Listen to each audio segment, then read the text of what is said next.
자, 이제 오늘 본문을 보려고 그러는데요.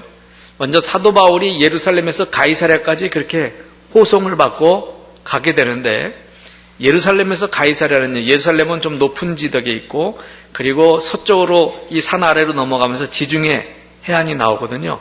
거기서 약간 북서쪽으로 가면 가이사랴가 있어요. 예루살렘에서 가이사랴까지는 직선 거리로 약 80km 정도 됩니다. 근데 도로를 따라가면, 오늘날도 성지순례를 가서 예루살렘에서 가이사랴까지 도로를 따라서 자동차로 가면 약 130km 정도 돼요. 130km. 만만한 거리가 아니죠. 차로 달려도 2시간 그렇게 가야 되는 거리인데요. 그 옛날 거기를 며칠 걸려서 가는 거죠. 그리고 가이사랴라고 하는 도시는요, 예루살렘이 수도였는데 헤롯 왕이 이 수도를 가이사랴로 옮겨요. 로마 총독의 관저나 헤롯 대왕의 이 사절을 다 거기다 놨었죠. 지금은 유대 왕이 아그리빠 왕인 시절에 이 일이 생기는데, 그래서 수도를 옮긴 거예요. 지금도 성지순례를 가면 그 가이사랴 그 옛날 도시 흔적이 남아 있는데, 아주 관계수로를 잘 해놓고 석조 건물들로 이루어놓은 그런 도시고요. 아름다운 지중해 바닷가 옆에 바로 있어서 아주 해변이 너무나 아름다운 그런 도시입니다. 지금은 다른 현대 도시가 아니라 그 옛날 유적지들이 이렇게 남아 있는데 참 아름다운 곳이죠. 바울이 이 가이사랴에 가서 3번의 재판을 받습니다. 3번의 재판을 받아요. 첫 번째 재판은 벨릭스 총독에게 재판을 받고요. 두 번째 재판은 벨릭스 다음에 베스도 총독에게 재판을 받고요. 세 번째 재판은 유대의 아그리빠 왕에게 재판을 받아요. 그 사도행전에 오늘 24장 말씀인데, 24장은 벨릭스 총독에게 재판받는 기록의 내용이고요. 25장은 베스도 총독에게 재판받는 기록이고요. 26장은 아그리빠 왕에게 재판받는 기록입니다. 이게 사도행전 본문의 말씀이에요. 여러분, 재판을 받는다는 것은요, 좋은 일 때문이든 나쁜 일 때문이든 유쾌한 게 아닙니다. 이 유쾌한 게 아니에요. 바울이 이 재판받는 기간 동안 2년 동안 감옥에서 지내게 됩니다. 이것을 통해서 사도 바울은 다시 새로운 것을 배워요. 여러분 한번 생각해 볼게요. 바울의 생애를 가만히 들여다보면 어떤 의미에서는 핍박과 고난과 역경의 연속이었어요. 좋은 집안에서 태어나서 물질적으로도 부족함이 없는 괜찮은 집에서 그냥 호의호식하면서 잘 먹고 잘 살 수 있었는데, 그가 예수 믿고 복음 전도자의 삶을 살다가 정말 많은 어려움을 겪습니다. 쫓겨다니면서 핍박받고 매 맞고 돌에 맞아서 죽을 뻔하고 잠도 못 자고 도적의 위협과 강의 위험과 시내의 위험, 정말 견딜 수 없는 많은 일들을 겪습니다. 근데 이제는 재판을 받아야 돼요. 감옥에 들어가 있어야 됩니다. 근데 이 감옥에 들어가 있는 동안 아무것도 하지 못하고 기다림과 인내를 배워야 하는 시간을 갖습니다. 물론 그 기간 동안 휴식의 기간도 되기도 하는 거죠.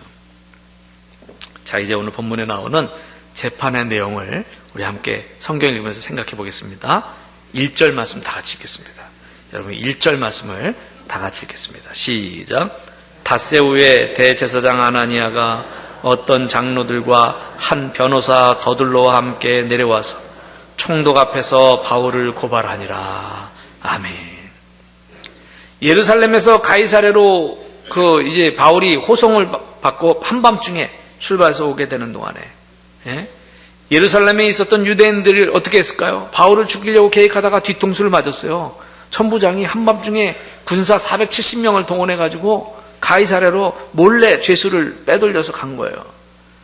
그러니 이 사람들이 깜짝 놀란 거죠. 안 되겠다. 그래서 예루살렘에서 가이사랴까지 바울을 죽이려고 생각했던 이 사람들이 첫째 1차로 실패하니까 준비를 했어요.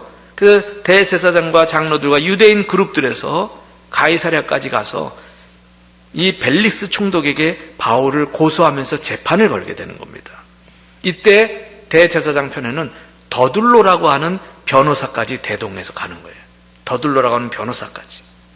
자, 이 변호사 더둘로가 먼저 벨릭스에게 바울을 고소하면서 아첨을 하면서 고소해요. 이 대목을 한번 보겠습니다. 3절 4절. 벨릭스가 가여 우리가 당신을 힘입어 태평을 누리고 또 이 민족이 당신의 선견으로 말미암아 여러 가지로 개선된 것을 우리가 어느 모양으로나 어느 곳에서나 크게 감사하나이다. 당신을 더 괴롭게 아니하려 하여 우리가 대강 여짜옵나니 관용하여 들으시기를 원하나이다. 아멘. 벨릭스가 가여 당신의 은혜 때문에 우리 민족이 태평을 누리고 있고 당신이 있어서 우리 민족이 이렇게 개선되고 발전한 것 너무 감사합니다. 이렇게 시작해놓고 제가 지금부터 간략하게 바울의 제목을 말씀드리겠습니다. 이러면서 시작하는 거예요. 이 변호사 더둘로가. 그러면서 그 이하 5절에서 9절까지 바울을 어떤 죄목으로 고소를 하는데요. 3가지 죄목으로 고소를 해요. 성경을 다 읽어볼 여유가 없으니까 간략히 설명드릴게요. 더둘로 변호사가 바울을 고소한 3가지 제목 중에 첫째는요, 그가 유대인을 소욕해 했다는 거예요. 유대인들 가운데 소란스럽게 했다는 거예요. 두 번째는요, 바울이 바로 나사렛에서부터 시작된 이단의 우두머리라는 거예요. 나사렛 이단의 우두머리라는 거예요. 세 번째 제목이 바울이 그 성전을, 유대인들의 거룩한 곳 예루살렘 성전을 더럽히고 모독했다는 거예요. 이 3가지 제목을 얘기했는데, 여러분 이 제목을 듣는 총독에게 있어서 가장 신경을 건드리는 게 뭘 것 같아요? 첫 번째예요. 소욕해 했다는 거죠. 정치 지도자들은 소요가 일어난 것을 원치 않습니다. 왜? 소요가 일어나면 불안하기 때문에 자신의 입지가 흔들리거든요. 그래서 더둘로 변호사가 절묘하게 소요를 일으켰다고 첫 번에 다 얘기를 했어요. 소요는 유대인들 지들이 일으켰지. 바울 죽이려고 막 난리친 거는 바울이 일으킨 게 아니거든요. 근데 요 얘기를 딱 하면서 총독의 관심을 끌어요. 근데 실질적으로 유대인들이 중요시 여기는 죄목은 3번째 거예요. 예루살렘 성전을 모독하고 더럽혔다라고 하는 거죠. 그러면서 5절에 보면 이렇게까지 표현했어요. 이 더둘로 변호사가 이 사람은 전염병 같은 자라 그랬어요. 이 사람은 전염병 같은 자입니다. 그래서 가는 곳마다 세상을 시끄럽게 합니다. 그렇게 이야기를 하는 거예요. 여러분, 어떤 면에서 사실 그렇습니다. 그리스도인들은요, 전염병을 옮기는 것 같아요. 사랑의 전염병을 옮기고요. 복음의 전염병을 옮기는 거예요. 우리 그리스도인들은요, 사람들에게 그리스도의 영향력을 옮기는 사람들이죠. 영향력을 주는 사람들이에요. 사랑의 영향력을 주고 생명의 영향력을 주는 사람들이죠. 이런 사람들이 그리스도인들입니다. 만일 어떤 그리스도인들이 한 직장에 있는데, 한 직장에서 직장 생활하는데 그 직장이 변하지 않았다면 여러분, 그 직장이 잘못된 것입니까? 그 그리스도인들이 잘하지 못해서 그런 겁니까? 그 그리스도인들이 제대로 잘 신앙으로 살지 못해서 그렇겠죠. 그리스도인들이 가는 곳에는 어떠한 모양으로든지 어느 곳이든지 세상이 변화되어지는 역사가 나타나야 돼요. 근데 어찌됐거나 이 더둘로 변호사가 이렇게 고소를 하니까 벨릭스 총독이 바울에게 말할 기회를 주는 거예요. 9절까지 이 더둘로가 고소한 내용인데요. 10절 총독이 바울에게 이제 기회를 줍니다. 10절 다 같이 읽겠습니다. 시작. 총독이 바울에게 머리로 표시하여 말하라 하니 그가 대답하되 당신이 여러 해 전부터 이 민족의 재판장 된 것을 내가 알고 내 사건에 대하여 기꺼이 변명하나이다. 아멘. 사도 바울의 변론이 시작되어져요. 요 10절부터 시작해서 21절까지 바울의 변론이 이어집니다. 바울의 변론에서 우리가 배울 것들이 있어요. 한 3가지만 정리해보면, 먼저 첫 번째로는요, 변호사 더둘로의 말과 비교해서 바울의 말에는 아첨이나 언어의 과장이나 이런 것이 없고요, 진실한 언어말을 쓰고 있는 겁니다. 진실한 언어말을. 여러분, 더둘로가 재판장을 부를 때 법정에서 쓰고 있는 의례적인 용어나 이걸 좀 뛰어넘어서 훨씬 더 아첨하는 말을 썼어요. 벨릭스 각하여, 우리가 당신 때문에 태평을 누리고 또 당신의 선견 지명이 있어서 우리의 삶이 더 이렇게 많이 개선되었습니다. 너무너무 감사합니다. 아첨과 아부가 있죠? 저는 재판장에 가본 적이 한 번도 없어요. 우리 교회도 변호사분들이 있는데 재판장에 가면 아마 그런다고 그래야 되나? 이거 뭐 TV를 통해서 영화를 통해서 하는 건데 검사든지 변호사든지 재판장님 존경하는 재판장님 그러더라고요. 맞나요? 예? 존경하는 재판장님 꼭 그러죠. 근데 이거는 재판장의 위치를 나름대로 세워주기 위해서 나름대로 호칭처럼 하는데 이것은 의례적인 용어에 가까워요. 그러면서도 재판장이라고 하는 귀한 직분을 세워주기 위해서 하는 거예요. 존경하는 재판장님. 근데 더둘러는 지금 벨릭스 각하요. 그러면서 그 외에 여러 가지 말을 덧붙였는데 심히 아첨하는 말인 거죠. 존경하는 재판장님 하는 이런 어떤 의례적인 용어보다는 훨씬 더 아첨하는 말을 쓰고 있는 걸 볼 수 있습니다. 좀 과장된 거 아닙니까? 근데 이에 반해서 사도 바울은 이 재판장을 부를 때 예의와 정중함을 표시하긴 하지만 더둘로와는 달랐어요. 아첨이 있다라고 이렇게 느껴지지 않는 표현이었습니다. 여러분, 거짓된 사람은 언어에도 과장이 있고 거짓된 아첨이 있는데 진실한 사람들은요, 진실한 언어만을 쓰는 거예요. 바울에게서 볼 수 있는 거예요. 두 번째, 바울의 변명에는 더둘로가 고소한 내용들이 사실이 아니라고 하는 점을 논리적으로 조목조목 이야기하고 있습니다. 11절에 보면 그런 말이 나와요. 바울이 예루살렘에 올라간 지 열이틀밖에 되지 않았다. 그러니까 예루살렘에 간 지 열흘 정도밖에 되지 않았다는 거죠. 근데 언제 성전에 가서 누구와 변론을 하고, 그리고 언제 성전에 가서 더럽히고 모독했느냐 이거지. 그럴 시간적 여유도 없었다는 거예요. 바울은요, 자기가 한 일은 했다고 그러고 안 한 일은 안 했다고 하는 거죠. 그러면서 또 이야기를 합니다. 자, 요거는 성경 한번 읽어보시겠어요? 14절 15절 14절 15절 말씀 다 같이 읽겠습니다. 시작. 그러나 이것을 당신께 고백하리이다. 나는 그들이 이단이라 하는 도를 따라 조상의 하나님을 섬기고 율법과 선지자들의 글에 기록된 것을 다 믿으며 그들이 기다리는 바 하나님께 향한 소망을 나도 가졌으니 곧 의인과 악인의 부활이 있으리라 하매니이다. 아멘. 사도 바울의 이 고백은요, 잘못된 것이 하나도 없어요. 자기는 저 유대인들이 이단이라고 하는 그 도를 따라서 있긴 하지만 똑같이 유대인들의 그 조상들의 하나님을 똑같이 믿고 있고 성경에 나와 있는 구약 성경에 있는 율법과 선지자들의 글, 율법서나 예언서에 있는 그 글에 기록된 걸 다 믿고 있고 또 그들이 기다리는 바 하나님께 대한 그 소망을 나도 가지고 있을 뿐이다 라고 하는 거죠. 바울이 그렇게 이야기해요. 그래서 앞에 본문에서 천부장이요, 아무리 조사해도 바울에게서 죄를 발견할 수 없었다고 벨리스 총독에게 편지까지 썼던 거예요. 바울이 정직하게 이야기를 한 겁니다. 세 번째 더 중요한 사실이 있습니다. 바울의 이런 변론 가운데 16절 말씀 한 절 더 읽겠습니다. 16절 다 같이 시작. 이것으로 말미암아 나도 하나님과 사람에 대하여 항상 양심에 거리낌이 없기를 힘쓰나이다. 아멘. 사도 바울은요, 양심에 거리낌이 없었기 때문에 재판관 앞에 섰을 때 거짓말을 하거나 상황을 바꾸지 않았다는 거예요. 여러분, 우리 가운데 대부분의 사람들은 어떤지 아십니까? 상황에 따라서 좀 불리한 상황이고 내가 코너로 몰리는 상황이면 거짓말도 할 수 있고요. 그리고 약간 좀 과장된 표현도 할 수 있습니다. 대부분의 많은 사람들은 상황에 따라서 적당히 말을 바꿀 수도 있어요. 없는 것을 있다고도 하고 아닌 것을 그렇다고도 말합니다. 그런데요, 거짓말을 한번 하면 그 순간은 피할 수 있어요. 근데 그 다음에 오는 순간은 못 피하는 거예요. 피하지 못하는 법입니다. 사람들은 눈에 보이는 이 순간을 피하기 위해서 또는 눈에 보이는 이 이익을 얻기 위해서 좀 거짓말도 하고 과장도 해요. 그런데 그 다음에는요, 자기가 던진 그물에 자기가 걸리는 거죠.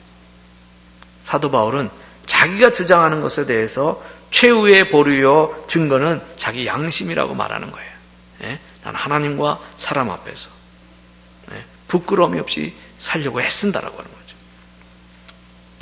제가 중학생 때 국어 시간에 그 윤동주 시인의 서시라는 시를 배웠어요. 하늘을 우러러 한 점 부끄러움이 없기를 잎새에 있는 바람에도 나는 부끄러워했다. 여기까지밖에 못해요, 사실은. 중학생 때 이 윤동주의 서시를 딱 보고 너무 멋있는 거예요. 그냥 노트에다가 대부분 그런 경험이 있을 거예요. 중학생 때. 하늘 우러러 한 점 부끄러움 없기를. 잎새에 이는 바람에도 조그맣게 흔들리는 그런 상황에도 나는 괴로워했다. 내 양심에 따라서. 너무 멋있잖아요. 그래서 노트에 쓰고 외웁니다. 이거 왜 하는지 아세요? 중학생 때 여학생들 앞에 가서 얘기해서 멋있게 보이려고. 솔직히 말해서 그 당시에 시를 쫙 씁니다. 멋있는 거. 그런데 사실 이 말씀 보면서 이 윤동주 씨가 그렇게 저항 시인으로 알려져서 일제에 의해서 핍박받다가 그렇게 돌아가시죠. 일찍 30대에. 이런 것들을 접하면서 드는 생각은 사실 우리는 내 양심에 부끄러움이 없이 살고 싶다 하는 마음이 다 있어요. 내 양심에 부끄러움 없이 살고 싶은 거예요. 하나님과 사람 앞에서 부끄러움 없다는 말처럼 어떤 그런 떳떳한 말이 어디 있겠습니까? 근데 사실 우리 모두가 부끄럽게 살고 있어요. 부끄럽게 살고 있습니다. 큰 거짓말은 안 해도 작은 거짓말은 하고요. 우리가 큰 강도는 아니더라도 약간의 사기성을 갖고 살아가는 습성들이 있어요. 보통의 사람이라면. 여러분 안 그렇습니까? 저도 그런 면이 없다고 말하지 아니할 수가 없어요. 그런데 사도 바울은 지금 뭐라고 그래요? 나는 하나님과 사람 앞에서 부끄러움이 없다. 그리고 그렇게 살려고 애쓴다. 이렇게 이야기를 하는 거예요. 여러분, 우리가 양심의 부끄러움이 없을 때 힘이 있습니다. 내가 정직하고 신실하게 살 때 그것이 힘이라는 거예요. 양심의 부끄러움이 없을 때 힘이 있는 거예요. 자, 이제 벨릭스 총독이 판결을 내려요. 뭐라고 판결 내리는지 한번 보세요. 22절, 23절 다 같이 읽겠습니다. 시작. 벨릭스가 이 도에 관한 것을 더 자세히 아는 거로 연기하여 이르되 천부장 루시아가 내려오거든 너희를 처결하리라 하고 백부장에게 명하여 바울을 지키되 자유를 주고 그의 친구들이 그를 돌보아 주는 것을 금하지 말라 하니라. 아멘. 바울에 대한 재판은 1심, 2심, 3심으로 이어지거든요. 이 세 번 재판하는데 지금 1심이 끝났는데 1심의 결론은 뭔지 아세요? 유예예요. 유예. 유예는 뭐예요? 연기요, 보류예요. 결정을 안 내리고 예루살렘에서 천부장이 올 때까지 기다린다 하면서 재판이 끝났어요. 그런데 재미있는 것은 이런 결론이 났는데 이 재판의 내용이, 이 재판의 결론이 바울에게는 두 가지의 축복을 안겨다 주었어요. 두 가지의 축복. 첫 번째가요. 이 재판이 바울이 유예가 나왔는데 집행유예 이런 거죠. 유죄도 아니고 무죄도 아니에요. 근데 여러분 생각해 보세요. 이 재판에서 바울이 무죄를 받았다. 무죄 선고를 받았다. 그럼 좋은 거 같죠? 아니에요. 무죄 선고를 받고 풀려나면 밖에는 바울을 죽이기 전까지는 먹지도 마시지도 않겠다는 40여 명의 유대인들이 대기하고 있어요. 이 40명이라고 하는 적지 않은 사람들인데 언제든지 바울을 죽이려고 그런 사람이 있다면 바울이 그 살해 위협에서 안전할 수가 없어요. 살해당할 수밖에 없는 거죠. 따라서 형이 결정되지 않고 감옥에 있는 것은 이 살해 위험으로부터 보호를 받는 거예요. 군대가 지켜주고 감옥이 지켜주고 먹을 것을 갖다 주니까 굶지도 않고 꼬박꼬박 밥을 갖다 줘. 교도소는 얼마나 좋습니까? 가고 싶지 않으세요? 안심할 수 있는 거죠. 근데 바울이 유죄 판결을 받아도 문제인데 유죄 판결도 안 받고 무죄 판결도 안 받고 유예 판결로 그렇게 있어요. 2년 동안이나 그래요. 바울이 이게 첫 번째 축복이에요. 살해 위협 속에 안 가게 되고 감옥에서 지켜주니까.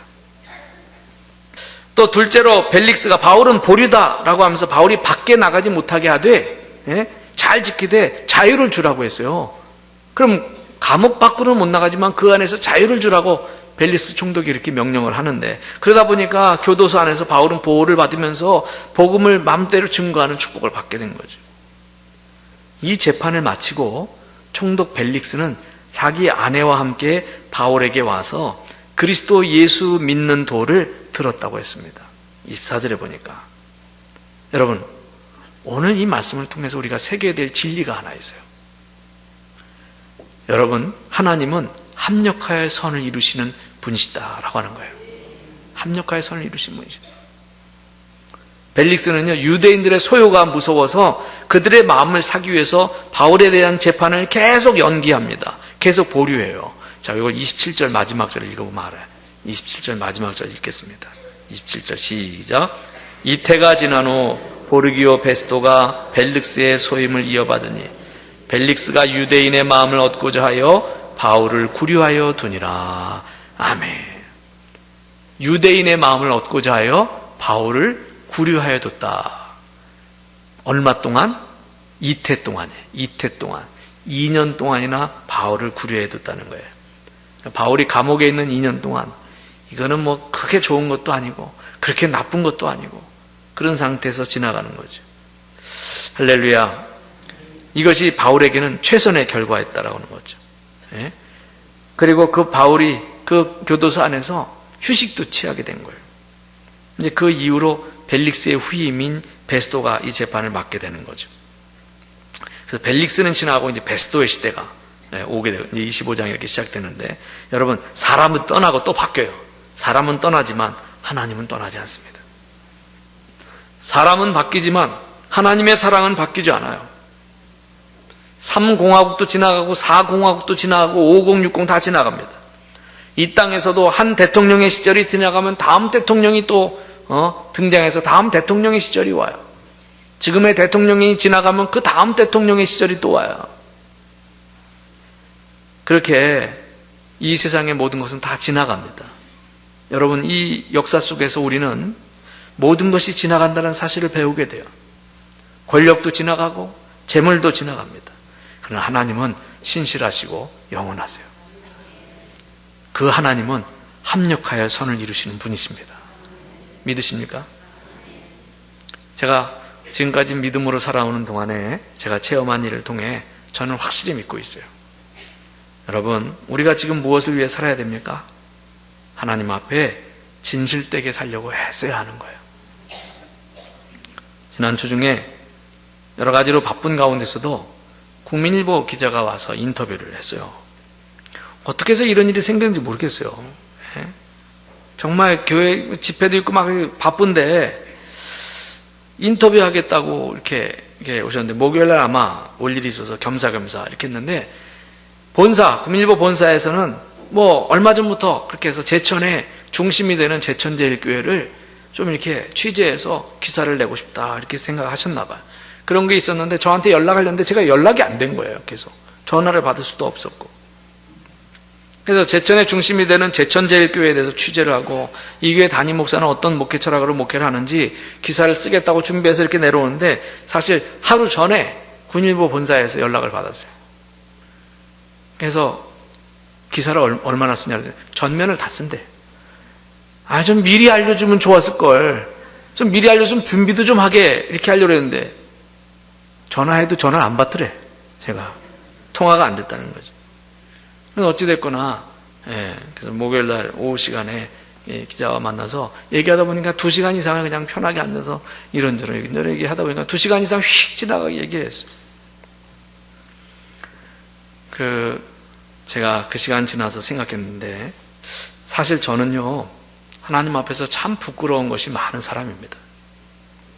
그렇지만 주님의 은혜로 이제까지 살고 있다는 거예요. 여러분도 그런 고백이 있으시죠? 네, 여러분도 그런 고백들이 있으시라 생각합니다. 그 주님의 은혜로 이제까지 살고 있는 거예요. 우리가 잘나서 이렇게 하는 것이 아니라. 여러분, 오늘 말씀을 보면서 기억하시기 바랍니다. 하나님은 합력하여 선을 이루시는 분이십니다.